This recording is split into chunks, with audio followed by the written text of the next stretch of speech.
And we're live. Back after 3 weeks. Listen, it was a minor hiatus, a minor one. Sometimes even the pros need a little bit of time off, Teodora. And I think we both agree on that. We both agree on Yeah, that. I agree. Okay, so welcome to Hotheads. I'm Teodora. And I'm Dak. And what we do if you're new here, we just argue about, well, we don't argue. We just have very nice and respectful discussions regarding political policies, I'd say, in the United States. I feel like also international. Have we done international so far? I think we did last semester. I Yeah, don't we know if we're definitely did going to be last doing semester. anything this Yeah, semester. We hope still so. need to figure out what the No, goal is for the next week and no, stuff we like that. have all of our. Oh, yeah, we're super prepared and stuff. Yeah. Okay, Sorry. but today is going to be the long-awaited gun debate. Yes, the great debate. The great debate, which is why we're calling it the great debate, because the two of us have, I'd say, very separate opinions and beliefs Mhm. on this. I guess we can just get right into it. Well, I think before we get right into it, I think we wanted to do a specific breakdown of how we handled this. Yeah.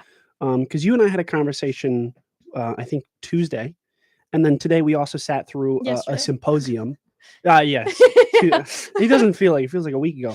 And then today we sat through a symposium, which was between two local politicians, which was a very good symposium. I liked it a lot, and I know you did Yeah, too. I loved it. But I remember we were talking about how in terms of philosophy, how circular the gun debate is in anti-gun and pro-gun advocates alike, and how you never really get to addressing the root causes of gun violence and the root Yes. causes of gun death. And in turn, you never truly get a holistic approach legislatively and policy-wise to really tackle the issue in an appropriate and effective manner, which you and I both agree doesn't get handled properly. And the thing that we kind of wanted to address, or we at least spoke about, I don't know unless you've changed your mind, I don't think you have, is that our goal, right? Both of our goal is still to find a balance between an individual's right and an individual's safety within a kind of chaotic world, and balancing the need for both, and how important it is that these are brought about in kind of every facet. And we've just decided to focus on guns because that's the most hot button issue right now, and it's also one that we're both decently educated in. I won't say well, because you could always be a little better, me particularly. Oh, I thought you said you. No, it's a general. No, I generally, got it. generally. I understood it was general. I was just gonna So be annoying about it. But yeah, classic. no, I think yeah, right. What else would I be? But no, I think we can both agree on the fact that the gun debate has just been overly politicized, and it's Mhm. gotten us to a point where it seems like in our political climate there's just a lot of going back and forth and not a lot of nothing's getting done. And I know things that I find particularly frustrating specifically are the fact that any policy at this point is some type of a policy. And it's gotten to the point where, at least in my opinion, just do anything. Just try anything, because Yeah. we're not doing anything. We're not finding any type of solution. Well, do you want to talk currently about the? We want to focus. Yeah, Start off we'll on the talk. policy. Yeah, we'll talk about. I just think in general we need to focus on what is actually gun violence in America, right? So I think this is something that, when we've spoken before, you've brought this up several times. But I'll get into what you bring up, but I'll just say more Americans died of gun-related injuries in 2020 than any other year. And that, can we just talk about how the fact that 2020 is the year we were on lockdown? Yep. So for a year we're on lockdown, right? There's more gun-related injuries in general. That was according to the CDC. 54 of those were suicide. That's what Jack talks about quite a lot. I don't want to say quite a lot, but you've mentioned that. That's the primary focus for a lot of things. 43% were murders, and then the remaining were unintentional, involved with law enforcement, or had undetermined circumstances. I do want to state before we continue, I think the problem that I have with a lot of the gathering of this stuff is that it lacks. Partially, it lacks funding, but it also this data, like how they gather this data, I think incurs a lot of bias as well, and that's largely because I think it's very strange how, when gathering in this data, they will step aside and they will put law enforcement involved shootings and deaths separate And then they will also factor in self-defense involved shootings as murders. And I think that's a very difficult thing for them to do. I think if they're gonna do if we're counting murder as just the act of someone shooting somebody, it should involve law enforcement, and they should be put in that thing. I mean, it's only Mhm. 611 murders or Yeah, it 611. involved, but I think that's a very difficult thing. And also at the same point, I mean, unintentional, it's a very vague term. I wish that they broke that down more. Unintentional, I think that refers to, just because I've looked at other studies and not this one It's particularly, usually but I know other accidental, yeah. studies were usually just like someone just left a gun Yeah, around and then it was yeah. like an accidental And pull or whatever, and once again, that runs into a whole thing of, like, are we talking about this situation that we like, the people who are gathering it, like, what is being classified as unintentional? Because 'Cause I've heard instances of some people speaking on stories that they've heard, granted, it's hearsay in a lot of instances, but they're like, "Oh, there were these 2 kids, and one of them points a loaded gun at another one that they found," that and was in a that movie, right? A few yeah, years ago, there's movies, there's movies on it, yeah. it's seen all the time. It's a big hot button. It's a big topic. I mean, 535 people Mhm. die in that way a year, and they'll classify that kid in the act of pointing a loaded gun as unintentional, because it's in some cases, it's because it's a minor, in other cases, it's because they can't determine, the state of mind of that person. It's very legalese, and the reality too is that gets roped in, and I don't necessarily think it should be, with someone who has a gun malfunction on them, and it kind of blows up in your face But I and think takes you out that way. I I don't necessarily think those 2 should be put together. but okay, I don't know about the whole grouping them together, but I think that's the same thing. It's an unintentional malfunction. It's an unintentional event If that it you wasn't necessarily murder, because you can't Yeah. classify it as murder because it's like a child not knowing any better. How can you do that, right? Well, So I I mean, don't okay, that runs that into a whole we psychology yeah, and philosophy issue yeah. that we We can't really So that's get. something I don't think we're gonna get to Yeah. any type of conclusion on that. But putting that aside, I think that being there is important. I don't know if you said I might be. I wish we talked about, like, these little things where it runs into, because like, suicide and homicide, or at least Mhm, murder, because they don't just talk about homicide, talk about murder, yeah. which people, once again, don't delineate the difference between a homicide and a murder. Mhm, Like, if you shoot somebody in self-defense, you're murdering that person, but it's not a homicide, it's a justifiable homicide. yeah. Is those 2 kinda get pooled together, and then on top of it, my issue is that with these 535 and the 611, and then the, like, undetermined The circumstances. 535 is the unintentional, the Yes. 611 is the Law involving law enforcement, enforcement, and then and then 400 is 400 is undetermined yeah. circumstances. I wish that we were able to get a more accurate view of those, because that's like 1,200 So deaths, or a what little you bit would more. There, say. I wish that we, instead of just having these really broad categories that are involved, we could get a better understanding of those, Mhm. 1,300 deaths, and kind of understand what instances. So, like, if they were unintended, right? What is your definition of unintended? Is it, someone having an actual accident, or is it, and we can get into specifics too, where someone goes downrange on a shooting range, and let's say in the midst of them going downrange, they don't realize that there is, a faulty bullet, and the bullet has had its primer struck in, and it just goes off at some point, and that's an unintended, that's a genuine mistake.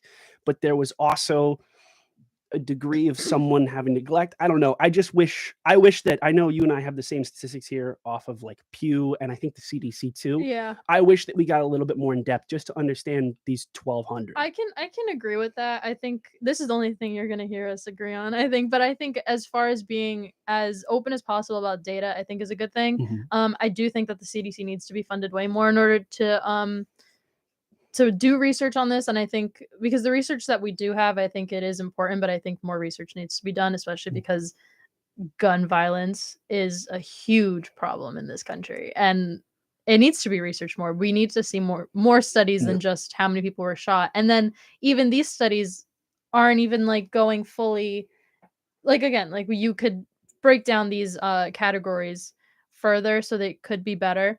Um from that same data though, what I thought was just very interesting, 79% of all murders in 2020 involved a firearm, And then on the counter flip, 53% of all suicides in 2020 involved a gun.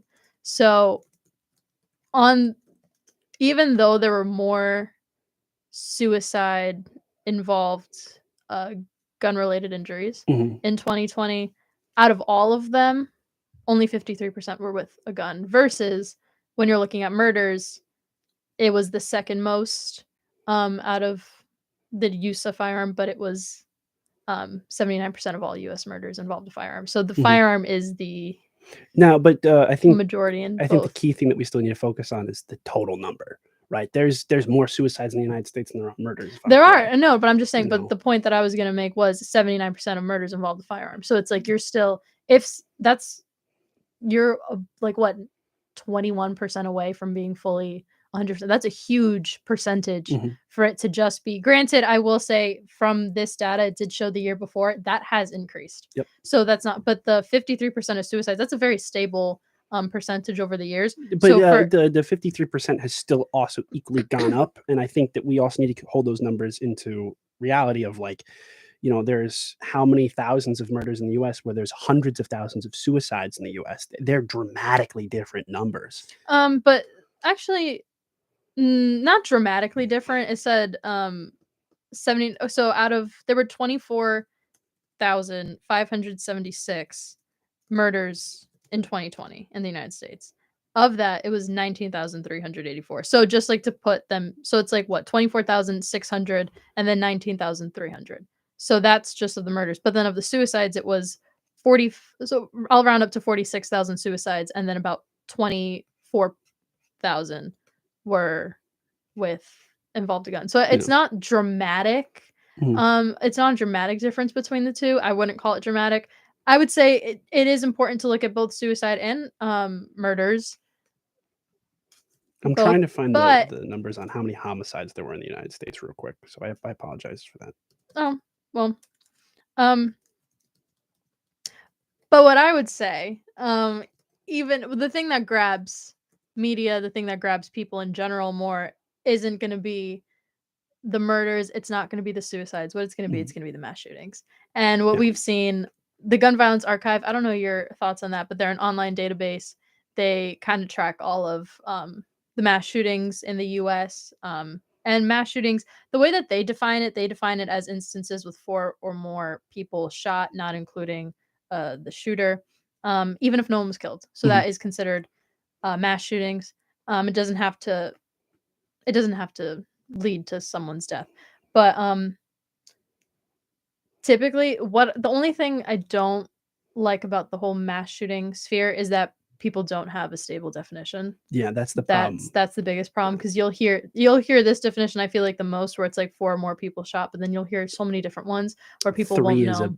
3 is a big one that I hear a lot. Yeah. And the problem is, in that 3 counter, it runs into the issue of bumping up its numbers so dramatically because of the issue of murder-suicide rates, where like but it always excludes the shooter. I've seen some of the 3s where it doesn't exclude the shooter. Like it'll be, I don't know if it's still accurate. It's probably from years ago, right? Like 2008, when that was just starting to get studied. But the problem too is like, you can kind of like fold these numbers into it in a lot of ways, and that's a big risk that we come into. Also, at the same point, mass shooting is a very loaded term. Like, I don't know what you think, but when I hear mass shooting, I think, oh, like 10, 12, 20 people. I think the worst case scenario. I don't think 3 people, I don't think, I'm not thinking of a low number. Okay, well, I don't know. I feel like I've just always been exposed to the definition of 4 or more, so that like when I think of a mass shooting, I think 4 or more people were shot. That's just the way that I've heard of mass shootings at a very young age, unfortunately, as I'm sure a lot of people can agree to, and I was most exposed to that definition. So when I think of mass shootings, I think of the 4 or more. Of that, 513 people died in mass shootings in 2020. Right. And again, remember, that is a lockdown year. So a lot of people are losing their lives. A lot of people are having, not even like losing their lives. A lot of these injuries are gruesome and crazy and very hard to return from and just recover from. Deceived. I don't know. So those are like the three ways that you're probably just going to be seeing guns being spoken about. But honestly, mass shootings are probably the thing that you hear most in the media. And the one problem I have with that too about that is those make up, like, mass shootings make up still a very low percentage of what of I the knew instance, you were going to get though. into that. And this is where we start to disagree. Although it is a very low percentage, I will say, yes, it is a very low percentage, but we're hearing about them so many times and they're happening quite often and way too often. In other countries, it's you have one and then it's done. And then there's some type of policy, there's some type of change in the society. And that's not happening in this country. It's just, oh, we're just going to keep going. There's this, I have like this statistic, gun violence in America versus in the world. US gun death rates was 10.6 per 100,000 people in 2016. That's the most recent year that they did in the study. Could you believe that? 2016. Well, But anyways, 10.6 per 100,000 people. That's excluding most of like the major even mass shootings that we've had within like the last 3 years. Yeah. But whatever. So 10.6 per 100,000. In Canada, it's 2.1 per 100,000. In Australia, 1 per 100,000. France, 2.7 per 100,000. Germany, 0.9 per 100,000. Spain, 0.6 per 100,000. So, and that's gun death rate, not even getting, not even being injured or anything like that. So that, to me, I think, regardless of how you want to look at how people may, particularly the media, how the media may portray mass shootings, gun-related deaths and injuries, regardless of what it is a problem, and it can't be overlooked. The only countries that are close to U.S. gun death rate, or possibly, I think they had even higher ones, were in South America. Yeah, I also just want to talk about that too. The issue when you get into these southern leaning countries is it gets very hard to collect statistics and data because of, the issues that come in. I mean, I just found one that just states it's World Population Review, and it says the countries with the highest total gun deaths, all causes, in 2019. It says Brazil's beating us. It says that Brazil is about 49,000, US is at 37,000. Venezuela is at 28, Mexico is at 22, and India is at 14. And then those are like pretty prominent countries, the issue that comes in, right, for me from the whole thing is that there are preventable gun deaths just in the original statistics that we're talking about when it comes to people who are dying of suicide, right? That is the one thing that I think often gets glossed over so dramatically in, the United States, and especially now where it's very politically savvy to talk about mental health, to talk about increasing, mental health assistance. And the reality is, suicide, when you have 54% of all deaths in the United States by gun are equating out to suicides, and that's 24,000, almost, it's not really almost, but it could, who knows how bad it is in 2022. I mean, we've seen an increase in mental health issues and suicide in the last 2 years, right? So we run the risk of upping it too.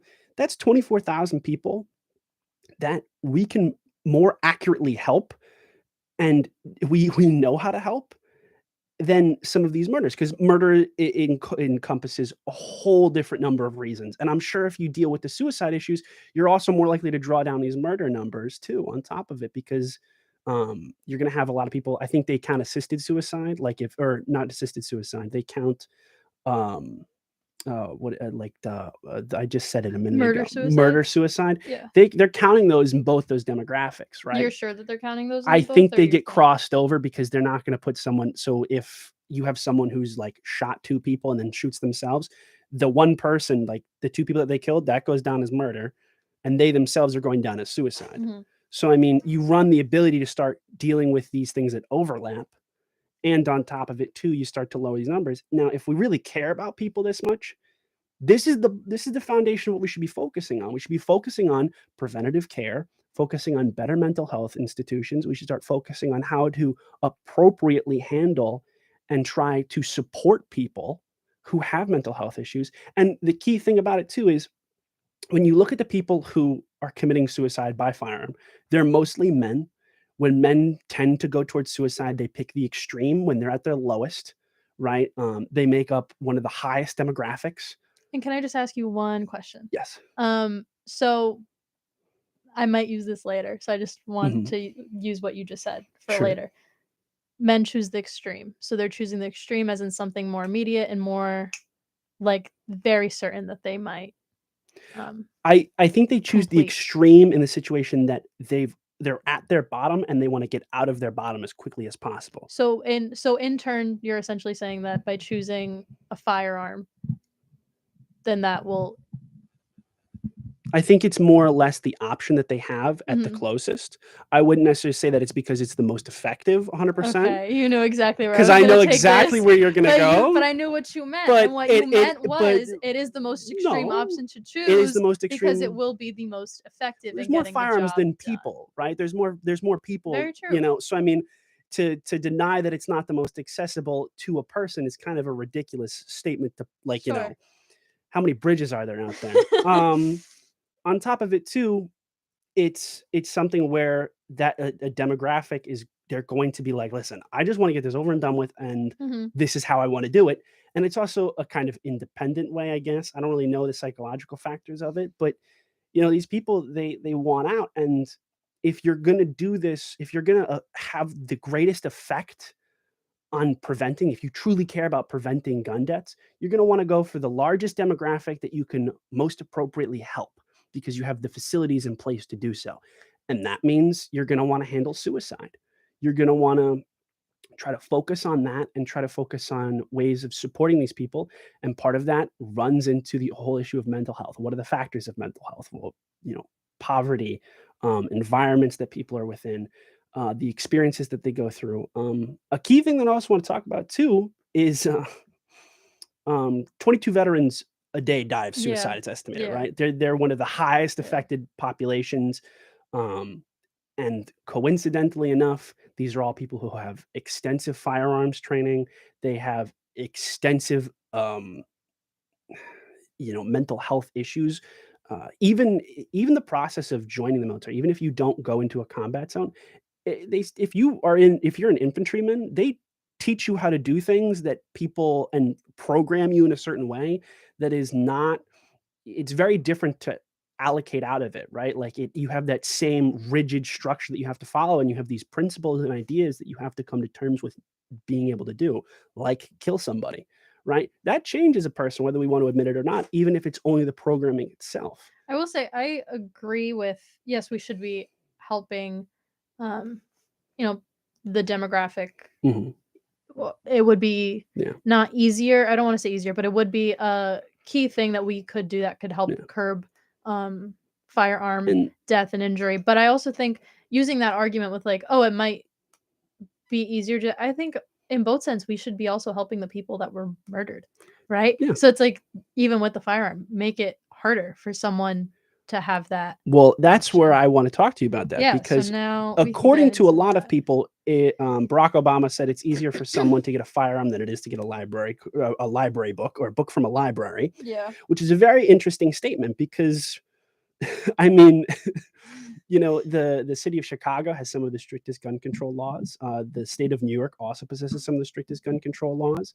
Well, that's kind of debatable, since the court kind of struck us down. That's a whole. The thing is, I mean, the New York State Safe Act is still standing. The New York State Safe Act, well, yeah, but is one of the handgun carrying and gun control laws are not the same thing, especially if you're focused on mass shootings. A majority of mass shootings are done with rifles, correct? No, I got. And the big ones that we remember, right? So, I mean, if you're focused on the perspective, then, you know. I was just actually, your point goes better for my argument, so I don't even know if I want to say my statistics. I know I'm not going to say my statistics because it goes better for you. But the thing too is like, I don't know. I just think it's very sad that we don't focus on this 54%. And no, I think yes, the 54% should be focused on, but I don't think the other percentage should be neglected just because this is an easier. No, not easier, but like I'm using easier very, very lightly, but it's just an easier way to go about it that it doesn't require. How do you feel that people who are being murdered are getting neglected?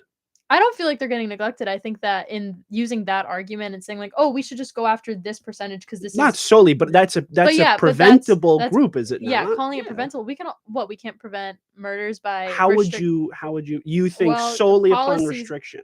not gun restriction, but using policies that would work.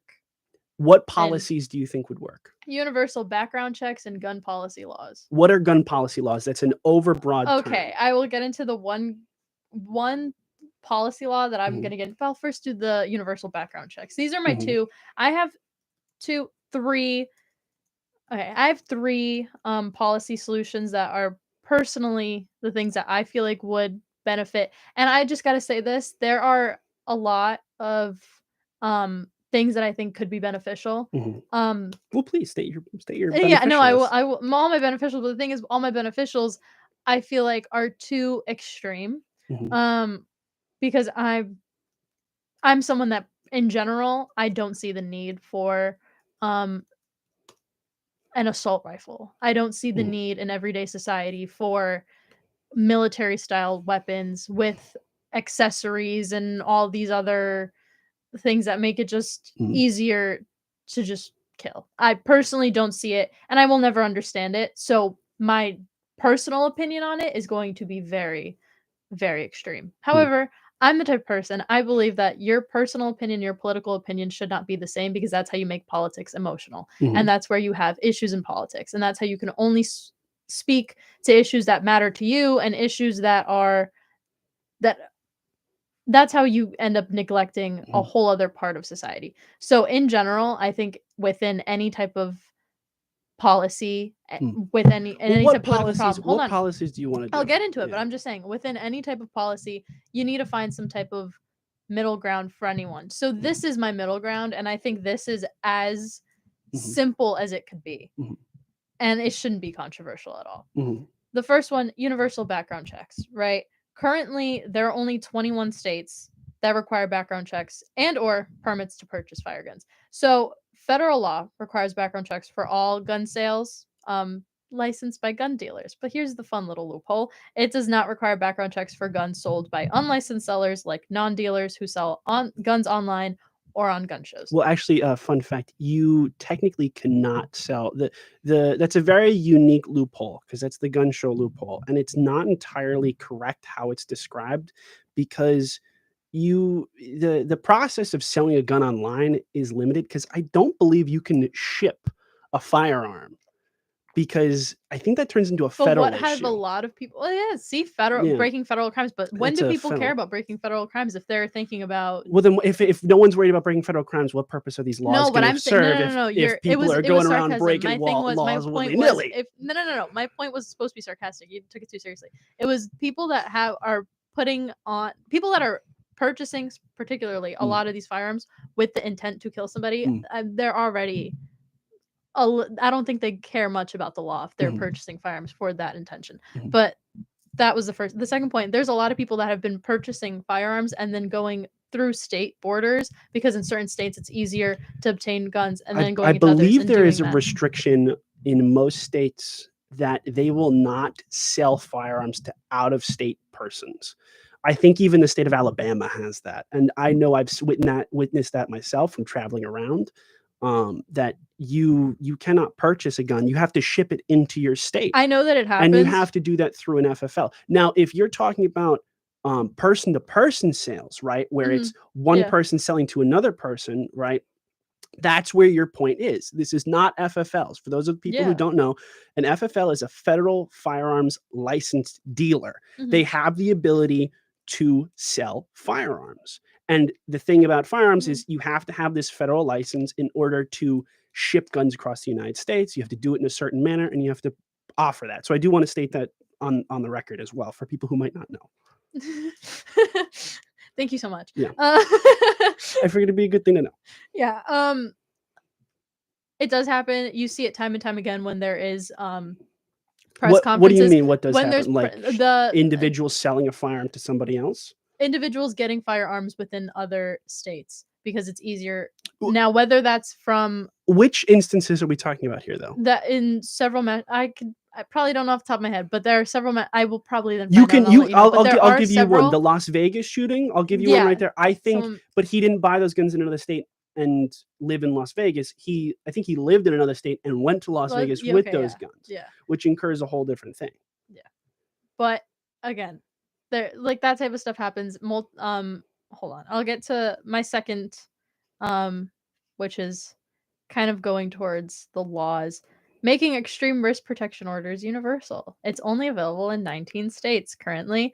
By looking at your face, I don't see why I don't think that you like the idea. However, I do like the idea. Now, for those of you who don't know, I don't think this is a full solution. I think this is literally just center. This is something that I don't think is very controversial, but it's a good medium. It wouldn't necessarily deter someone from misusing a firearm in a situation, but I think it would help mitigate the problem that we're having. And I think at the end of the day, these three things. What do you mean mitigate the problem? So, mitigate the issue of murder, or which gun violence? You think it would mitigate gun violence as a whole? Okay. Yeah.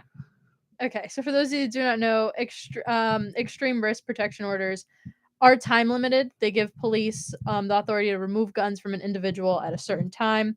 It's done through a civil court, so it's not a legal thing.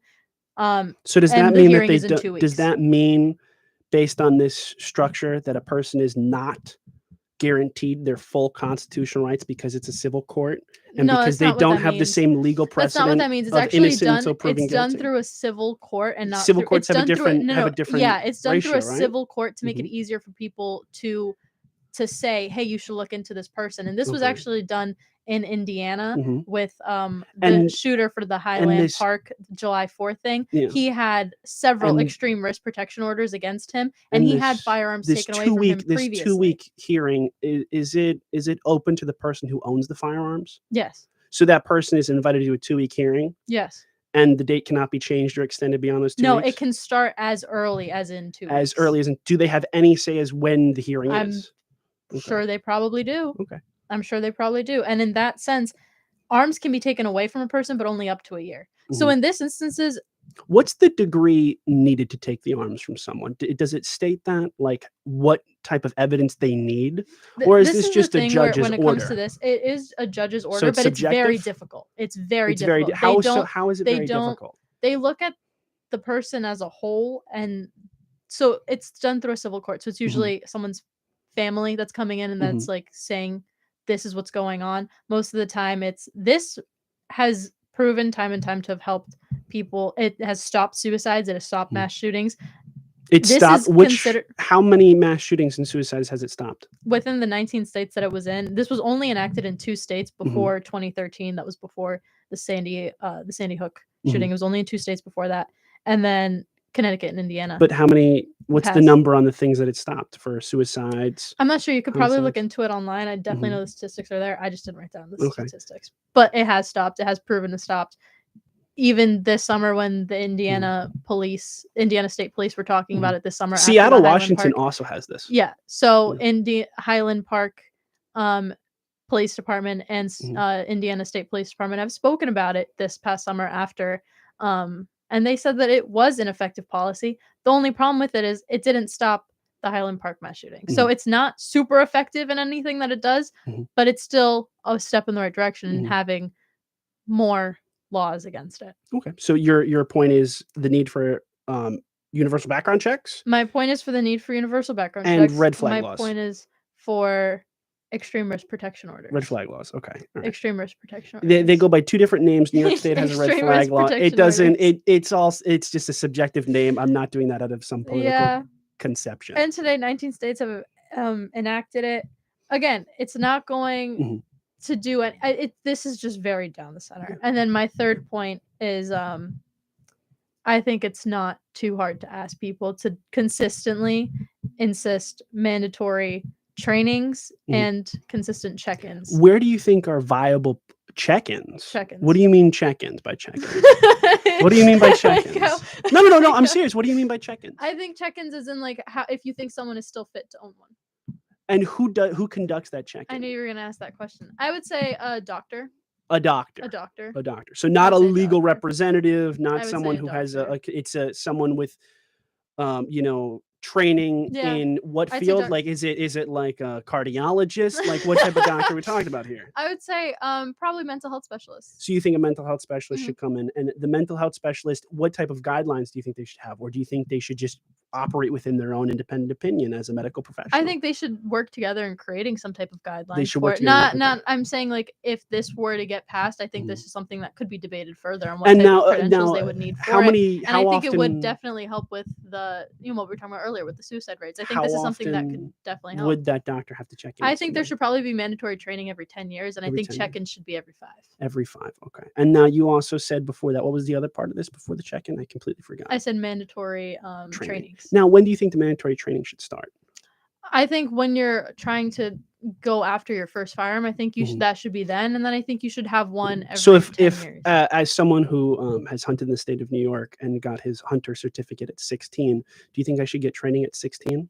Yes. Yes, you do. And do you think, out of Training on how to curiosity, use a firearm? Yes, at I think you need 16? to know how to use So a at firearm if you want to 16, own a hold on, firearm. but at 16, I can't legally own a firearm. I can only possess a firearm during the act of hunting. So at 16 or younger, I can figure Yes, that out. because even Should you if you're have hunting this? with someone, if you Mhm. go with someone to go hunting, or you encounter another Mhm. human being while you're hunting, Mhm. and now you decide you don't know how to use your firearm, and you accidentally, and now we're Now, going into is that that whole is there statistic on multiple the different unintentional is and undetermined circumstances. That's where we're leaning into that Yeah. type of statistic. Do So you no, you think should be trained. You should know how to use. If you are going to hold a firearm and potentially use said firearm, you have to know how the what type firearm of works. barrier of training would you recommend?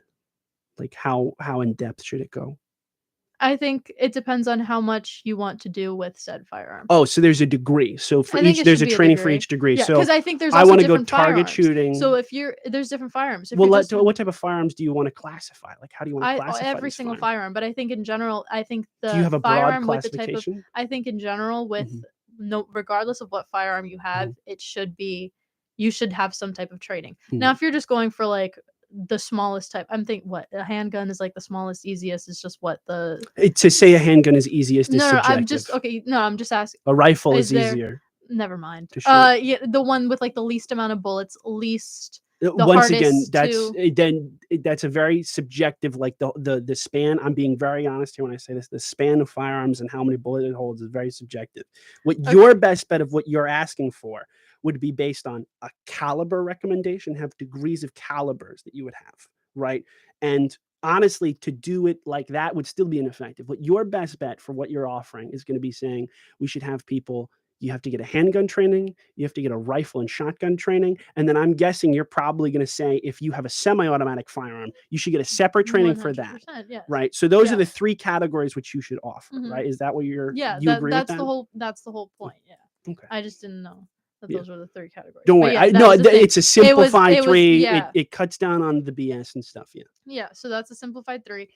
You would have those types of trainings. You know how to use it. You know whatever you're adding to it. If you're Well, how do you adding, what do you also think like is whatever because people add like their accessories to it and they're different well, accessories are a whole different thing. but I'm If just saying you're if you're gonna add accessory, you need to know what the purpose is and what they're used for. And then also a lot of these people that say, "Oh, I use this for hunting," and it's like, it's whatever. like what? Sure. Well, Like, but what do sure. you mean, sure? I don't know. Because I mean, there's a lot of different types of hunting. I'm sure there is. Yeah. So are you? I mean, once again, you're being subjective. No, but I'm on just that. it's how is it subjective? I just Because said you use it for hunting. you use it for hunting, and you made a face where you're like, I don't necessarily believe that you use that for hunting. I mean, I can make a face at it. You use it for hunting, sure, go ahead. Mhm. I'm not saying anything about it. I'm just saying you can use it for hunting. I think it's a little scary. Excessive. At least I don't know. Give the poor deer a chance, you know. Let's go back to the bows and arrows. Yeah, that worked out well.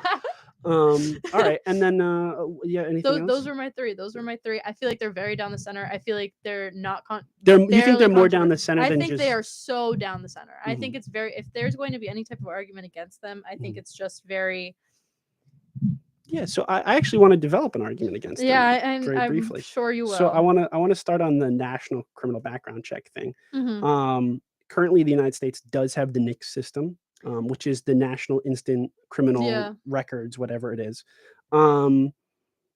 Overall, bit of mixed opinions on that in the implication of it and the usage of it by FFLs, and also in states that require that I forget if it's a third party dealer or whatever it is. So non-FFL holders making purchases or selling firearms to someone else individually still have to go through that. I know you do in the state of New York. The issue that comes in is that NICS checks are not always the most reliable or credible because you have issues. I mean, what was it? The guy down in Indianapolis who got dishonorably discharged from the US Navy went out and bought a handgun a few years after his dishonorable discharge and then conducted a mass shooting, what I believe. So, I mean, you have a system which is in place, which has not been done effectively or efficiently and is not being properly done, even though it has a giant budget and it spans, the Federal Bureau of Investigation, which I don't think anyone here is going to say is underfunded.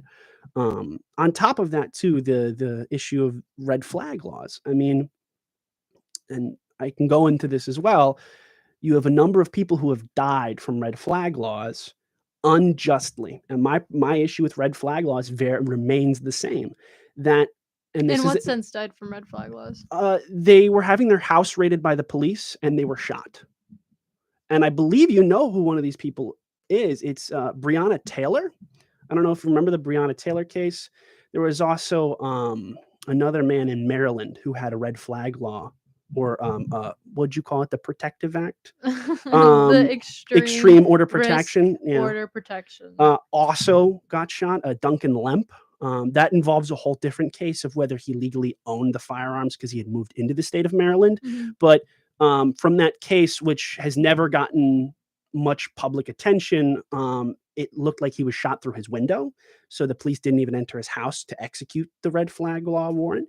On top of it, too, my issue remains that a red flag law or extreme protection violates an individual's constitutional rights in another sense, that they now have to prove themselves innocent. Right? It is not proving yourself innocent. It's proving yourself. They have to prove yourself guilty. Like, you have to be proven that you are guilty of something. Now, and on top of it, you said that this has prevented suicides. Wouldn't it still be better to fund these things, to try to avoid going to these court systems, to give people these opportunities, to grow economic opportunities, increase education, increase assistance? And wouldn't that be a little bit more effective too than mandating it to a court, which is subjective, requires a certain degree of reasonability, and also comes into the fact that this is a civil court?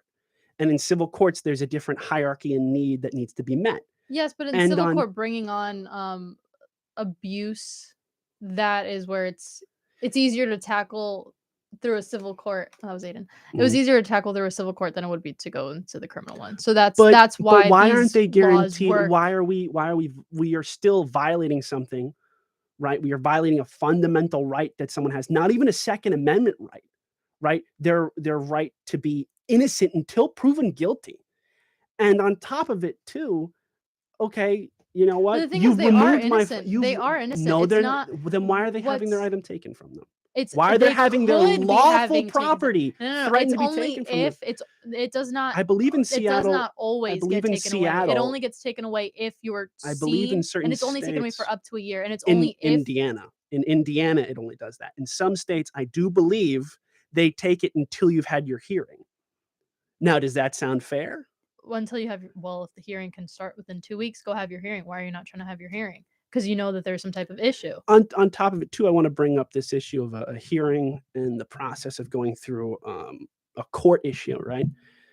This is where I run into a lot of problems with gun control, is because gun control in this sense becomes very much a battle of who has money and who doesn't.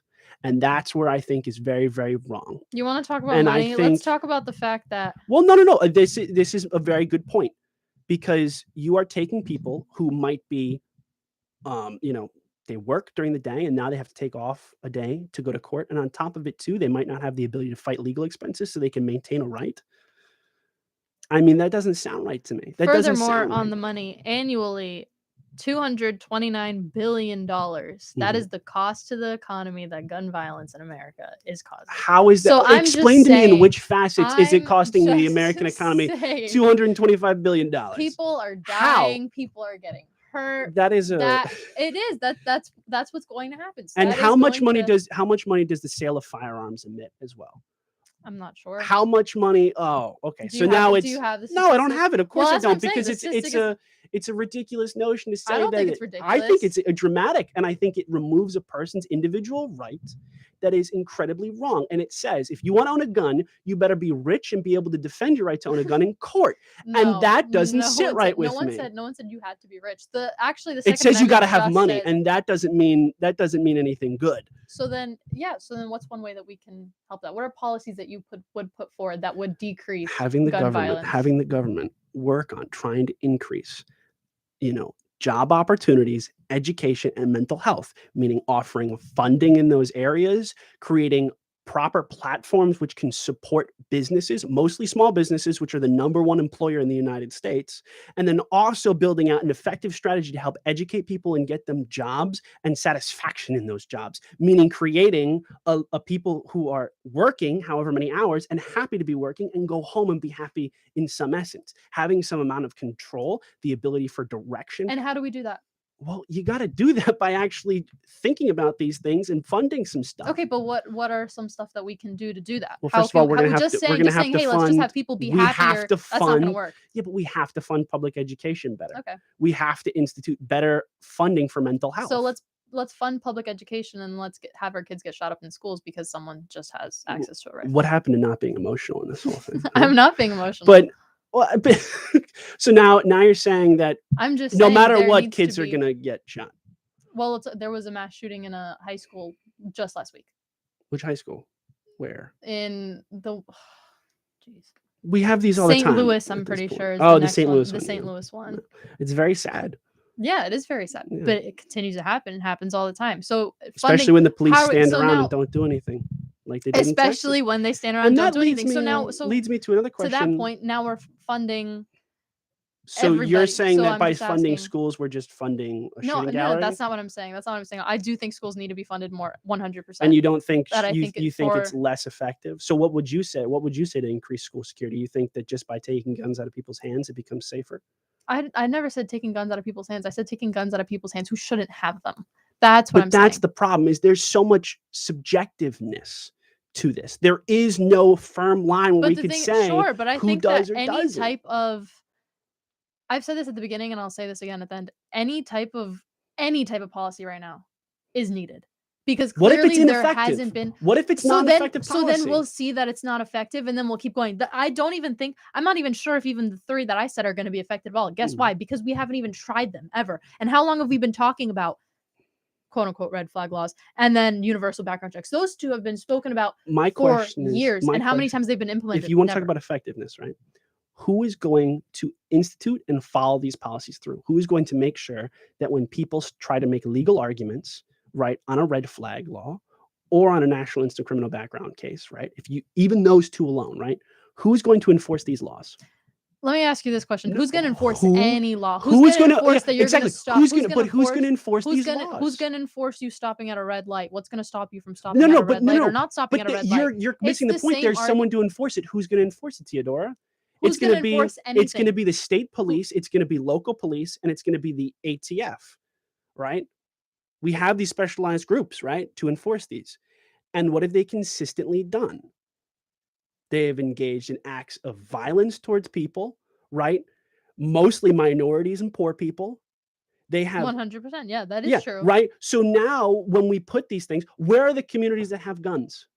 Minorities and poor people. So what are you going to do? You're now going to take, in an age where we're concerned about the militarization of police forces, we're now going to take federal, state, and local cops, and we're going to put them in these groups, in these areas, and we're going to say, go solve this problem with the stuff that we've just done. Into a culture war isn't the way that but that's what's going to happen. That's not what's going to happen, because also so it's just going to get washed away. Gun violence is in the entire country, regardless of what the demographic but is. Who is getting the most affected? You're going to have to approach it proportionally if you want to make a difference. Who are you going to have to go towards? Yeah, no, that is true. But gun violence is affecting the whole country. It doesn't matter. It's not just only in certain areas, and I think it's kind of.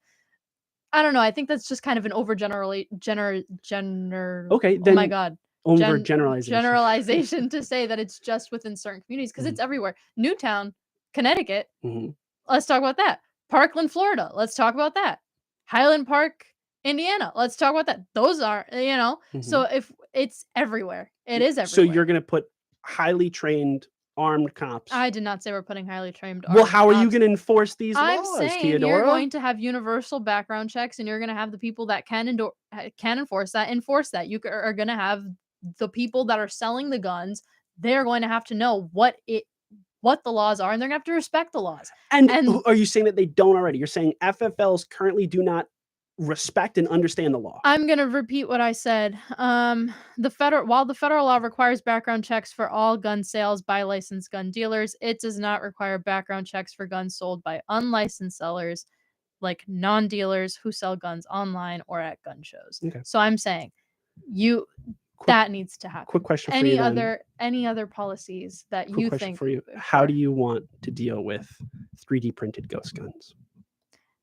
See, that is where, when we get into the whole gun debate, that is a problem that hasn't been a problem until recent years, and that's because of the neglect of people in power and leaving this off to today. So how do I think we should solve it? I'm not really sure. I think that's something that's going to require a lot more than just an hour-long radio show for us to come to a conclusion to that. But I think that God forbid the common people find out these problems and figure them out on their own. That'd be a real disgrace. Do you have a solution to it?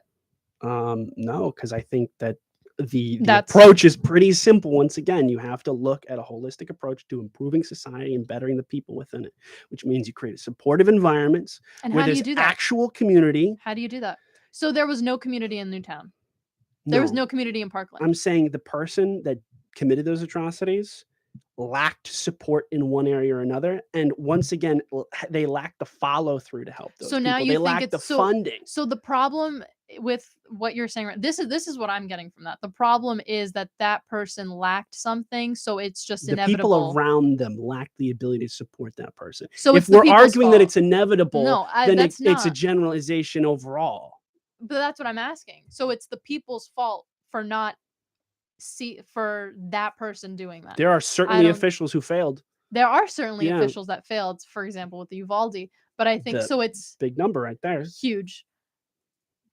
So it's the community's fault in Parkland, because this is big today, because he didn't in his trial right now, he didn't receive. Who, the Parkland guy? Parkland guy. He didn't receive the death penalty. He received life. Yeah. Well, we got to wait for the judge's call on that to solidify it. But by saying that the community failed it, and then it puts the blame on the community. It's the community's fault for that happening. It shouldn't be. It's that guy's fault. He made that decision.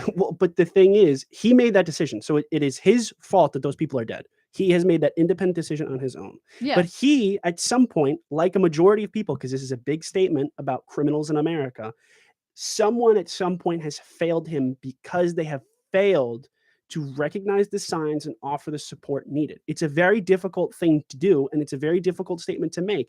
But at some point, someone failed to help those people or offer them the tools that they needed to not turn into this. There are without a doubt going to be people who do things that are horrible, and they are going to occur, right? Yeah. And part of the reason why we need to focus on what our objective is, and clearly we both believe that we need to save people, right? We need to make sure that we can help them. So who are we going to save? We're going to save the people who are killing themselves because they don't have economic opportunities. They don't have mental health options. They don't have futures that they can perceive, not even like just dream of. They can't even perceive the option because they feel like they're stuck. And then we expect them, to go on and make good decisions. I mean, come on, we're not, it's an idiotic principle to think. And at the end of the day, maybe someone did fail the guy in Parkland, but on top of that, someone's failing 24,000 people who are committing suicide, and that one's a guarantee. And that makes up what? 53% of gun deaths. So at the end of the day, who do you want to deal with? Do you want to help people who you have just labeled criminals? No, I think you need to deal with everything. And I think only focusing on one sector isn't going to solve anything. You have to focus on all sectors, but if you focus on one, it is going to help improve all of them. Very true. But my point is we need to start we need to do something. Exactly. We should start on suicides. We should start on suicides. But guess what? We're not going to start on suicides because no one in power does anything. But this has been a problem for how long? That's the issue. That's the problem with gun violence. That is the problem. So any type of action at this point would be needed, and I feel like the three that I proposed were I don't know. I think the issue that we also need to keep in mind too is that the systems of power are designed to, or not even designed, they have been used to put people down. Sorry, there we go. It came to me. You asked me when did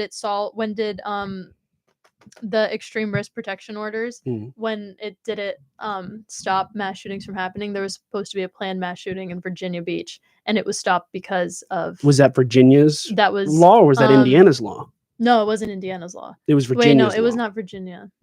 No. Oh my god. Okay, no, that's okay. I have to look it up. No, I have to look it up. Now it's going to. Then I'll rant for a few minutes while you find it. Once again, the issue still comes into play where we have all these societal factors that are causing these problems to develop.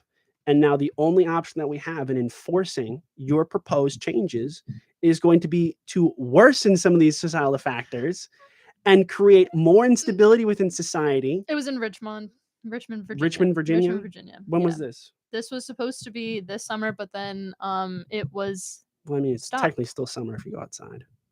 68 degrees. Well, you have a point, but it was stopped this summer. And so my concluding, I feel like, because we're at the bottom of the hour. Yes. My concluding argument is that, yes, we should be helping. We should put a focus on mental health. Yes, we should be funding public schools. Mm-hmm. Yes, we should be focusing on the community. Yes, we should be helping the people. Mm-hmm. But also, we need to make sure that there are communities out there that aren't so broken down, mm-hmm. that are connected, and this could still happen. Mm-hmm. It just takes one person, and I don't think saying that society failed them is a good. I think that's a cop out to someone's actions and mm-hmm. to someone's decisions. And if someone it can be both. Society can fail someone. Someone can still fail themselves too. Yeah, but right. So it's not necessarily a cop out. It's but I'm saying that if someone does, you think it's a different degree. You think instead of it being 50-50, I think someone it's committing 60-40. a mass shooting. I don't think that's society failing them. I think that's them making a decision to do something. I don't think a society could fail someone who made a decision to do a mass shooting. That's just what I think. But in that sense, something needs to be done in all aspects. And I think that people who are losing their lives to firearms, mm-hmm. regardless of suicides, murder, or any of the instances, should have some type of help from the government. I agree. And I'll make my quick piece. Gun control in its inheritance is inherently against people of color, minorities, poor people. If you look at it, there's an instance where Ronald Reagan, when he was the governor of California, instituted gun control within a matter of hours after the Black Panther Party staged a sit-in in the House building, right? So to say that these traditional forms of gun control are not based on some amount of racist sentiment or, again, aren't going to negatively affect poor people is inherently incorrect. And I also think at the same point, this is a very strange thing that you have to have a certain amount of money in order to have and possess this right, to be able to get the firearms, have the purchasing, not even the purchasing power, the permitting power to do so. And I think it's ridiculous that the American government can sell back these rights and limit it too by denying a person their right for reciprocity of a permit across state lines, which, by the way, was a huge issue after our revolution, and it involved money. And I think we solved that in at least in the Constitution, where we were like, listen, you have to accept other states' licensing and their ability. Like, you can't cross into New Jersey and all of a sudden your driver's license isn't valid. Along with that, there is a clear point. If you're going to have gun control, you have to have people who can enforce it. If not, it's a useless law and we're not doing things to observe it. What does that mean? You have to send people who are highly armed, who have police power, and who are able to enforce these laws. Right? So that means you're going to have to take an already militarized police force and turn them on citizens and communities which are most affected. They're not going to go to Indiana. They're going to go to inner cities because that's where they're going to have to district and proportion their services because they're the most highly affected communities. So you're saying that's what you have to do? Well, that's what they're going to do because that's what they do. They're going to say, don't do that. So just don't do it. Don't do it that way. You should send Bearcats instead. I think it's very easy to avoid to middle of nowhere Missouri because it's gonna, that's gonna stop gun violence. Who said to do that in general? But that's what you're gonna have to do. How else are you gonna enforce it? You're gonna send social workers out there. How do you enforce people stopping at a stoplight when they drive? You put in cameras at the stoplight and you put a cop at the light. Let's not joke about this. This isn't crazy. When you have, I mean, how are you going to stop? I mean, that's what caused Ted How are you gonna Kaczynski to stop do what he anything? did. I mean, a stoplight, that's a big statement. Stoplights do not stop guns. That's what Stoplights do not I'd stop never said guns. that they You will. know I'm what? just saying, asking how are you gonna enforce? How are you gonna enforce? And I think it's just getting away You from the have point that more guns than something you do needs to be people, and done. guns are a consistent thing. It's probably the second most militarized thing after a person's opinion on abortion, whether they go either way, right? So now you're going to tell the group of people that has more guns than they do people that they just have to stop at a stoplight, even though it's a light that they never had to deal with before and a rule that they never had to agree to before. Come on, that's a ridiculous notion that all of a sudden everyone's just going to abide by the rules because this is the playground. No, not when they're armed. That's not how this is going to go. It's not going to be willing participants all of a sudden, especially if, like you pointed out, they might have a negative agenda. And now, on top of that person having a negative agenda, you've taken a person who has an agenda to try to help and protect themselves, who might abide by this law. And either they're going to be subjected to extreme targeting by police because they live in an area where you can't possess these arms, or I never are said going to that. be a victim. That's This is not about what I the said. implication of policy at this point. No, And on because top of also it, too, universal background checks, and that's not going to stop anyone who wouldn't do anything terrible from receiving. sending doctors who with a You're not sending doctors. You're just. Do you go to a doctor no, at never. all? I don't go to any Never? doctors. Okay, well then that's a different story. But in general, I feel like that would at least help with your argument for the suicide ones, because then you would see or how are you gonna stop instead people? funding clinical psychologists within schools. You could do that too. And better funding these Sure. things are But better are the ways to so in build it up. schools? But are the people that are committing suicide, are they in school? I don't know. Are they? I mean, That's that's the thing too. You're gonna deal with So this if we're young just gonna, too. if we're only gonna be talking about, oh, we could just Better put mental access. health Yeah, you specialists in schools, that's not gonna solve anything. Just putting them in schools, that's not gonna do anything. You know what's going to be a really good determinant about who's right is how, if the number of suicides gets lowered after the recent change in the suicide hotline number changing. So I think that'll be the real determinant of which one of us is right. And I'm going to put money that it's me. You know, Purely out of principle, though. Once again, just to figure it up, I don't think that you should have to be really, really rich or really, really privileged in order to have a firearm, because a firearm does inhibit you to a certain amount of protection, which, by the way, no one can quite figure out because no one's studying that portion because they're too busy and focused on pushing it into one metric that maybe looks a little bit better. So we can both agree on. We can both agree that you have a right to defend yourself. The CDC. Well, fund the Fouch. Hashtag fund the Fouch. We could. He's gone. Oh, he's gone. We could fund the CDC, and we could all hold at the end of the day. Campfire. At the end of the day, Teodora and I agree on one thing. Nothing. Help your neighbor. Look out for your next door neighbor. Because at the end of the day, the government, Kathy Hochul, whichever governor, he's not coming to help your neighbor out. So you gotta. So do the right thing. Help your neighbor bring in their groceries. Make a better world. Okay. Kathy Hochul helps you with your groceries? That's not what I was gonna say. But I feel like if we get into that, we're just gonna be here for even longer. So you're gonna be too predeterminist in your philosophy. James has to go do things today. Okay. All right. Thanks for watching. We actually are friends, even though it sounds like we hate each other. For now. We have this debate discussion. It's a conversation. Often. Yeah, we have this very often, and we still. One day I'm gonna convince Teodora that she's wrong. Nah, I don't think it's gonna happen. Have a great rest of your day, guys. Bye. Have a good weekend.